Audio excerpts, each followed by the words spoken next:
Throughout the Middle Ages, astronomers were in near universal agreement that the Earth was the center of the universe and that the Sun and the other planets revolved around it. This geocentric model of the universe was largely based on the writings of Ptolemy, a 2nd century Greek astronomer and mathematician. As the Middle Ages neared its end, astronomers began to notice inconsistencies in the geocentric model of the universe that had been accepted for so many centuries. It wasn't until Nicolaus Copernicus developed his heliocentric model that a true paradigm shift occurred, and the Earth was removed from the center and placed amongst the other planets. In response to Copernicus's theory, many astronomers attempted to save the geocentric model by shifting things around and adding new elements to it. Slavoj Žižek refers to these sorts of changes as Ptolemizations, attempts to account for information that challenges a particular system while accepting the basic premises of the system itself. True Copernican revolutions, on the other hand, are constituted by the creation of new systems that undermine the previous framework entirely. Now, despite the great breakthroughs he made, many people accuse Sigmund Freud's psychoanalysis as simply being a Ptolemization of classical psychology, as he supposedly fails to abandon its basic premises. In his 1989 text, The Sublime Object of Ideology, Žižek attempts to demonstrate that Freud's insights indeed constituted a Copernican revolution. In order to do this, he had to rehabilitate psychoanalysis in its philosophical core by demonstrating how it's indebted to Hegel's dialectics. He notes the irony that both psychoanalysis and Hegelianism are considered to be discredited. Psychoanalysis is considered a pseudoscience based on the imaginations of Freud, and Hegelianism is considered the most extreme form of nonsensical speculative philosophy. However, Žižek believes that despite their poor reputations, it's possible to redeem both psychoanalysis and Hegelianism by understanding them through each other. This, of course, is the task of the Sublime Object of Ideology. But in order to do this, Žižek believes we must first critique and discard certain popular misreadings of Hegel. Žižek begins by discussing Hegel's notion of Aufhebung, or sublation. This idea is commonly considered a prime example of Hegel's idealism, as sublation involves the movement away from immediacy through the reduction of this immediacy to a notional determination. To quote Žižek, "The fundamental operation of Aufhebung is reduction. The sublated thing survives, but in an abridged edition, as it were torn out of its life-world context, stripped down to its essential features, all the movement and wealth of its life reduced to a fixed mark." Unquote. For Žižek, the Hegelian sublation doesn't synthesize as it's commonly understood, rather it reduces, it abstracts, it rips a thing out of its life world, exposing its essential elements. In this way, the diversity of empirical reality is reduced to the notion, and the immediacy of life is lost forever. Now, this may seem difficult to grasp, so let's take a simple example, that of a chair. In reality, a chair is nothing more than a mass of atoms. It isn't a distinct object with a specific purpose in the natural world itself. Indeed, there's no individual entity or purpose at all in the world in itself. Everything is just a mass of data. It's only through the presence of subjectivity that the chair becomes reduced to the notion or idea of the chair. And in this way, it becomes a chair as such. The chair must first be named by a subject, abstracted from the natural immediacy of life, in order to become what it is. It's only through this process of naming that the chair becomes a chair as such. To quote Žižek, "When I call someone my teacher, I thereby outline the horizon of what I expect from him. When I refer to a thing as chair, I profile the way I intend to use it in future. When I observe the world around me through the lenses of a language, I perceive its actuality through the lenses of the potentialities hidden, latently present in it.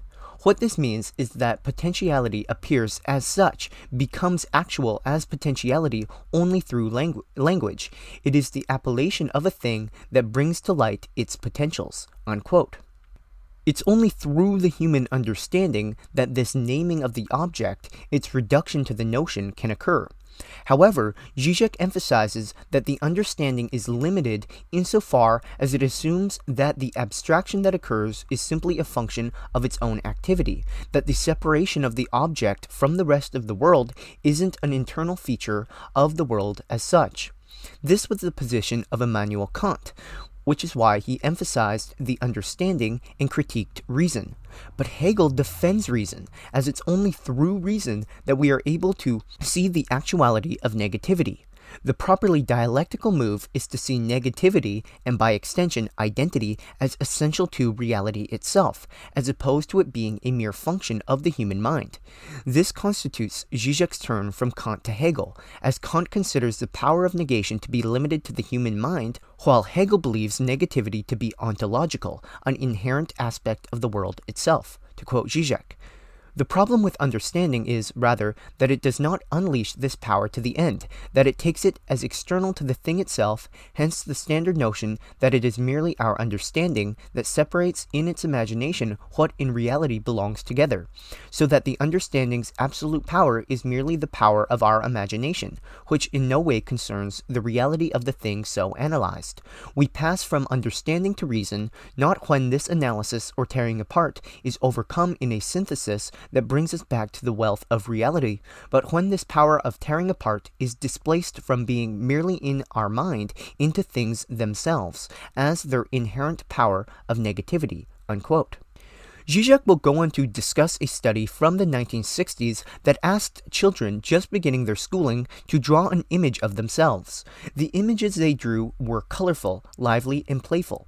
However, when asked to draw themselves after 2 years of schooling, they drew images that were much more rigid and subdued, and they were more likely to draw with pencils as opposed to colored pencil crayons. This study was used by many progressives at the time as evidence of the oppressiveness of the school system and how it stifles the creativity of children. Žižek, however, takes a different view, and this is based on his understanding of the Hegelian sublation. Part of growing up, he claims, is moving from the colorful immediacy of the world in order to recognize its grayness. The children aren't losing their creativity through schooling, they're gaining reason. The recognition of the grayness of reality, the reduction of its empirical diversity to notional determinations, is for Hegel the very power of spirit. Thus, for Hegel, the problem is not the loss of the natural immediacy or colorfulness of life, but precisely the opposite. We fail as rational beings when we get lost in the spell of empirical details, when we are unable to recognize the notional determination which forms the core of everything. So how are we supposed to understand the notion itself? According to the common understanding, which Žižek would designate as a misunderstanding, Hegel's notion or idea represents the ultimate form of idealism. This understanding considers the notion to be a monstrous devouring force that swallows up every object it encounters, negating its otherness in the process. As Theodor Adorno once put it, Hegel's system is a belly-turned mind. In this sense, the Hegelian system is a process of swallowing up, digesting, and retaining all of this swallowed content. Absolute knowing, then, would be the subject completing this process of digestion, bringing all of reality into itself in the form of the notion. Žižek refers to this, in continuation of Adorno's digestive metaphor, as the idea's constipation. However, Žižek doesn't agree that this is the true Hegelian position. In fact, he considers it to be its opposite. For Žižek, rather than the Hegelian subject of absolute knowing being that which swallows up all of its content, it's precisely the void of self-relating negativity, the Lacanian barred S, a pure observer without any content of its own. Absolute knowing is not when the subject brings all of reality into itself and becomes constipated, but precisely when it makes the final or absolute recognition that it is unable to do so, when it ceases any attempt to bring the object into itself, letting it go into nature. As opposed to the idea's constipation, this would be Hegelian shitting. Quote, Does then the final subjective position of the Hegelian system not compel us to turn the digestive metaphor around? The supreme case of this counter-movement occurs at the very end of the logic, when, after the notional deployment is completing, reaching the full circle of the absolute idea, the idea, in its resolve, freely releases itself into nature, lets nature go, leaves it off, discards it, pushes it away from itself, and thus liberates it." Unquote. Rather than the subject of absolute knowing seeing the object as something which must be brought into itself, it sees the object as something with its own autonomy, as able to undergo its own process of development. Žižek considers this liberation of the object to be the supreme sovereign act, along with the supreme free act, in which the subject, secure in its autonomy, allows the object to be released into nature. Take the example of modern art. Pre-modern art was always expected to represent some higher spiritual reality. The object, i.e. the artwork, was intended to express the truth of spirit, to point towards something beyond itself. In modernity, after the death of God, art no longer becomes subordinated to the task of representing some spiritual reality. Instead, it's able to express itself freely, to follow its own immanent development without reference to any religion or spirituality.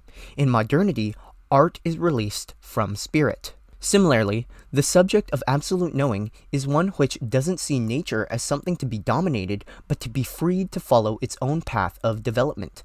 This would be the ecological implications of Žižek's Hegelianism. Nature is always, of course, free from the full domination of the subject, but absolute knowing would just be the subject choosing to stop trying to dominate it. Furthermore, the subject for Žižek isn't a self-enclosed totality, but a fractured and inconsistent entity.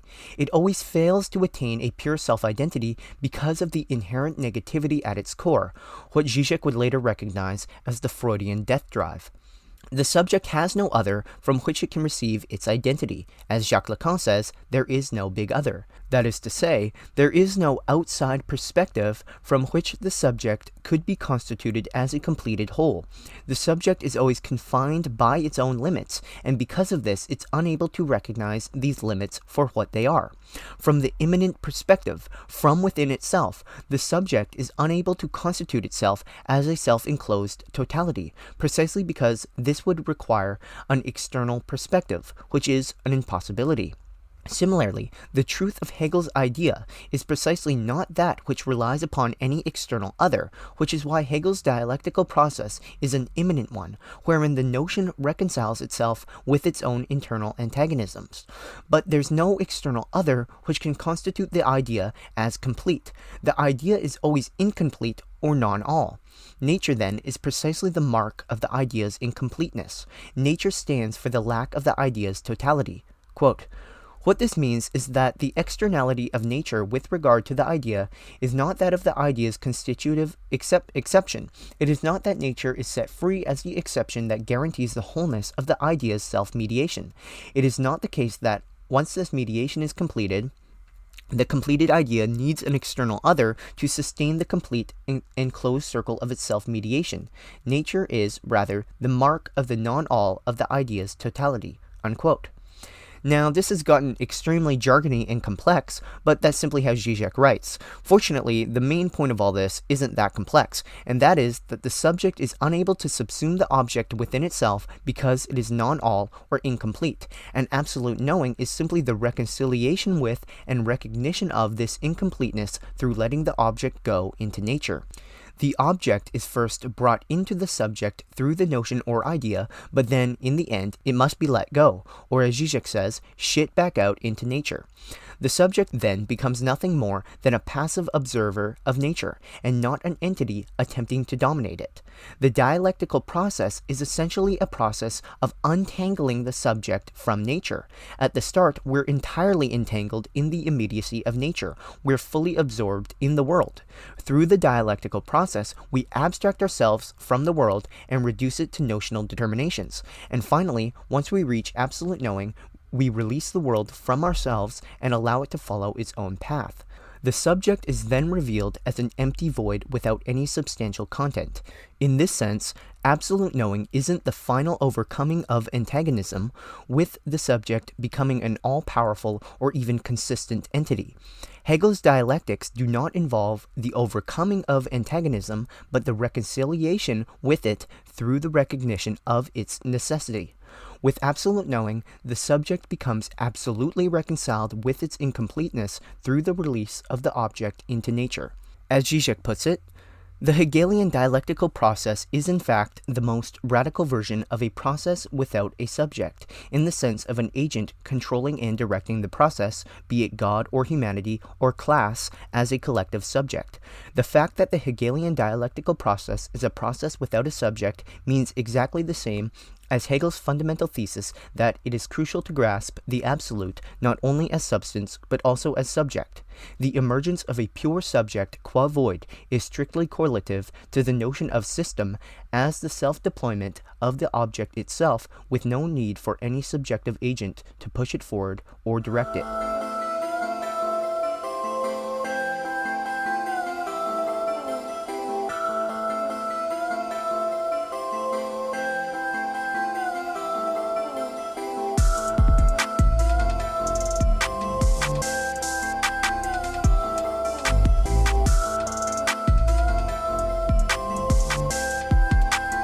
Feet up on the fire.